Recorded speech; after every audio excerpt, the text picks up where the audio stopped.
ఇవాళ recipe bread chocolate sandwich. Bread పెట్టాను. నేను చాక్లెట్ కోకో పొడికి బదులు నేను కిడ్స్ డ్రింక్ న్యూట్రిలైట్ వారి కిడ్స్ డ్రింక్ వాడుతున్నానండి. ఆ డ్రింక్ వచ్చి మనం చాలా రకాలుగా యూస్ చేసుకోవచ్చు. అందులో ఇది ఒక రకం అనమాట. సో ఆ బ్రెడ్ మీద కొద్దిగా చాక్లెట్ పౌడర్ చల్లేసాను అండ్ కొద్దిగా గీ. నేను కొంచెం ఎక్కువే నెయ్యి వేస్తున్నాను.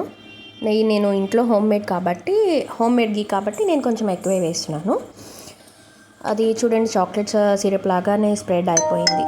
నేను దానిపైన ఇంకొక బ్రెడ్ స్లైస్ పెట్టి ఇంకొంచెం నెయ్యి వేసి రెడీ, చాక్లెట్ శాండ్విచ్ రెడీ.